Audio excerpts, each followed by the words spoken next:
Today, I will be discussing juvenile delinquency, the effects of peer pressure at home and in the school. There have been multiple studies around juvenile delinquency and ways in which that we can uh, decrease the amount of juvenile crime that is happening. In a study, according to Maricopa County Juvenile Probation, the data book for 2015, 34% of the juvenile population were referred to them. Most of these crimes that the juveniles committed were not major, however, but they were still illegal and they could potentially escalate in the future in terms of the severity of the crime. These adolescents that were referred to them were subjected to a strong peer scrutiny because of their actions. In order to help stop delinquency and the peer pressure that it causes, we need to make sure we are giving resources to parents, school faculty, principals, and teachers. The crime statistics that we have can give us an idea of how many juveniles are committing crimes. It does not indicate the crime levels in the country, but of just one county and state in this particular example. This does, however, show an indication of a problem. We really need to look at the reason delinquency occurs, and oftentimes it's due to minor delinquency issues that occur that a child may partake in, that if warning signs were given earlier or taken into account earlier, we could hopefully stop a major delinquency problem, like a major crime being committed instead of a minor.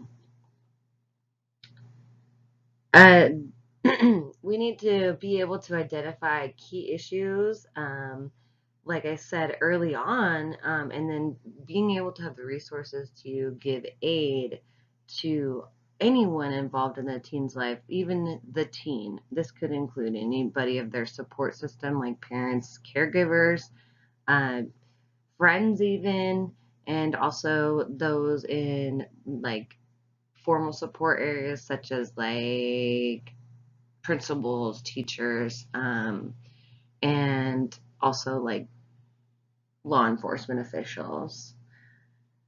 Early intervention is the key to minimizing this juvenile delinquency.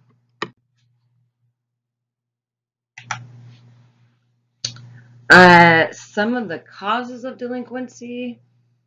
The Office of Juvenile Justice and Delinquency Prevention reported 856,130 arrests were made on people under the age of 18, so that's the juvenile population.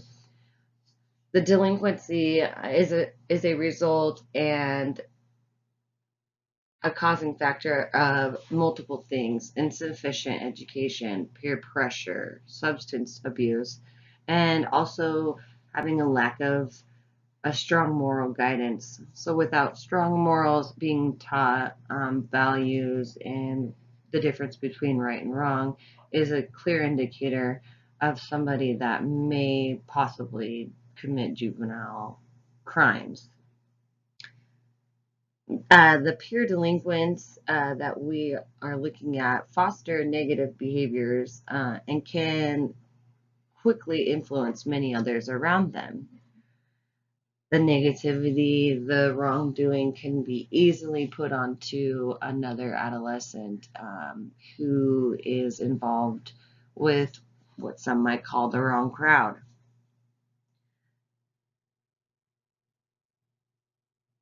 So some of the pressures that teens face have a lot to do with why they fall so easily and quickly into juvenile delinquency and committing minor crimes and then going on and committing major crimes.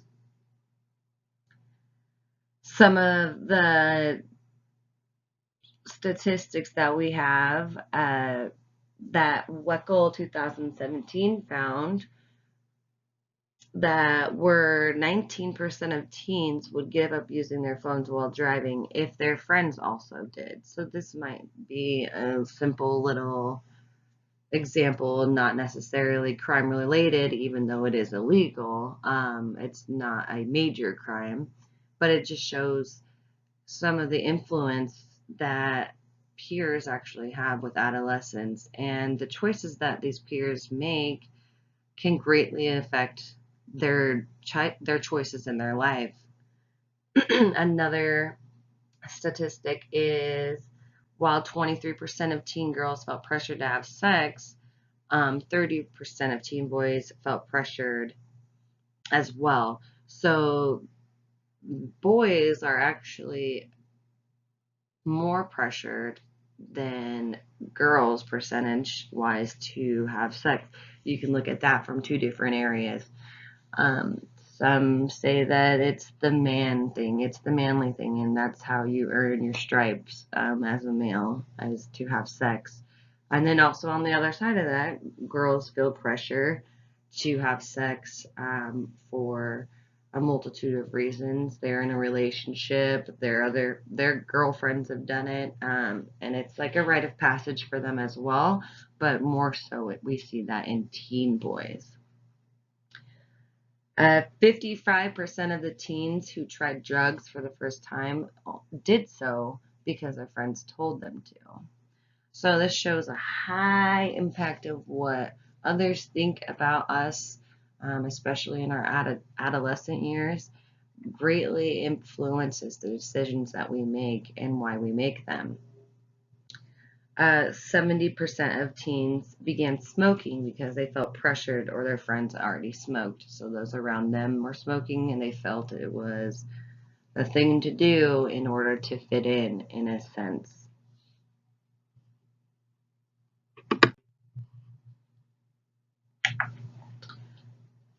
So ways in which to help. One of the things discussed in multiple studies was the idea of positive construction. So, boys and girls aged 12 through 17 placed in a pro-social environment away from those delinquent peers decreased negative association. This is also evidence of positive influence of a close adult supervision during delinquent youth rehabilitation. So schools and those that work in schools and parents and caregivers being involved and showing a teen positive ways in which to make their decisions is where they're headed. One of the studies did take a look at Tempe High School.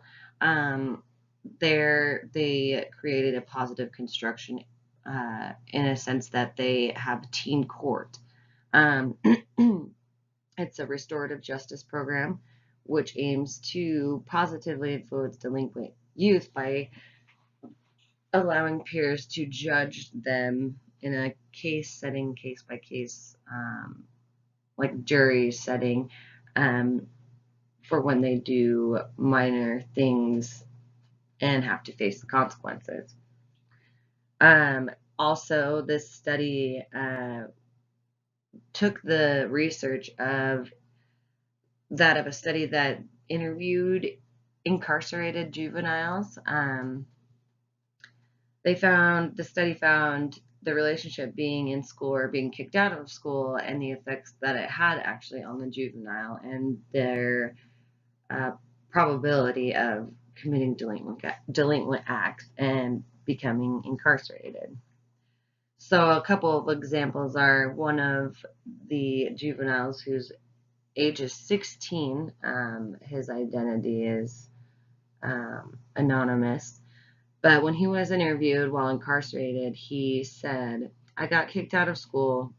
That was it. You're on the street. Just dosied around the streets all day and nothing else you could do." This is a 16-year-old who was obviously kicked out of school and roamed the streets and fell into the negative ways of life that occur when you are roaming the streets and have nowhere to go, no positive place for a kid to go, like school or even after school programs, being in sports. They have no way of being involved in those things that are positive because they have been taken away their ability to go to school to meet and get these resources. Um, Another interviewee was a male anonymous as well, who was 19 at the time of interview. He had stated, I was in trouble with the police in school, and I think the teachers, the school, didn't really want me there because of what I had been charged for. They might have thought I was bringing drugs into school. I think they wanted me out as well. So here, this adolescent is speaking to the fact that the school system had their judgments about him because he was a troubled kid already, and he felt as though there were no strong supports in the school system, and he didn't feel like they wanted them there as well. So basically, this whole study is trying to show school systems how important it is to have an understanding and resources to be able to maybe get past bias that they may have towards a troubled kid, and actually be able to positively influence them rather than affect them more negatively, such as in this example I just spoke to you about. The biggest thing is being able to have a school system and a support system in which we are not judging and making those troubled kids, kids that may already have had trouble with the law, feel as though their life has no meaning. They don't have a chance to become better or be able to better themselves because they have already lost that privilege. That is something that is not true, and that is something that the studies um, are discussing is ways to teach and empower staff at schools and parents as well, that there's no such thing as a lost cause. Giving up and pushing them aside is not going to help them. We need to find ways in which we can help these juveniles because they do have a chance. It's the beginning of their life, and if we don't step in, intervene, and give a positive role model or someone that they can turn to and look to or feel comfortable with, or somebody that does give them hope, then we are setting them up for failure, setting them up to become more than just a juvenile delinquent, to create major crimes, murder, abuse, um, drugs, theft, basically not allowing them to have the positive uh, affirmations to be able to say, hey, I am worth something. This is what the whole study is about, is empowering people to empower juveniles. So another thing that the study looked at was ways to involve juveniles and adolescents. I had talked about the teen court, but I'll kind of go into it a little bit more here. Is it's beneficial for juveniles to feel like they are part of their peer groups. So enabling peers to engage in the disciplinary system allows a sense of self and belonging, taking responsibility and having ownership of what we have done wrong, what we want done right, and being able to look face to face into the eyes of our peers rather than uh, a judge per se, a little bit more beneficial for the adolescent to be able to take that into consideration rather than being told, you need to do this, you, by somebody older than them who, quite frankly, they don't want to listen to in the first place. So the programs like Teen Court are a positive step towards reducing delinquent behavior among adolescents, because this allows adolescents to be judged by their peers, and this is the key component of Teen Court. It is not an adult, it is not a teacher, it is not a parent, it is not a police officer, it is not a judge. It is a group of their peers. And these peers have taken on the responsibility as well, which is also another positive aspect of this whole program. It helps build their problem solving skills and allows their peers to come to them, and they figure out ways in which to remedy the situation. So that stigma of the adult always making rules and punishing or pushing adolescents to do something, it takes away that huge stigma and puts it on the adolescents and the peers in which they find themselves in. So it is important to help the children and teens make those positive peer relationships and allow them to be involved in groups such as Teen Court, to steer them away from their negative peer relationships that they might find themselves in. This also has shown in this specific example that this decreases the possibility of delinquency in juveniles. It also creates more of a sense of awareness too among peers and adolescents. It's not just it's a more of an understanding rather than just, like I said, an adult telling you, oh, you're in trouble, this is what you need to do. So the Teen Court actually hears juvenile cases, and the volunteers of the Teen Court, which are the adolescent peers, they hear the testimony and they deliberate, just like an adult jury in the court system, and then they determine what the consequences are that the defendant should receive. So when they do the judgment, they do consequences, and some of the consequences that they have are not like probation or, they're very peer and school and value involved. So some of the examples are they can opt for them to do community service, which is pretty normal in any judgment, especially in juvenile cases. You give back to the community what you negatively kind of impacted them and took away. Or they could write essays. They could do educational classes, like after school. Kind of reminds me of drug and alcohol classes that educate those struggling with the drug and alcohol abuse.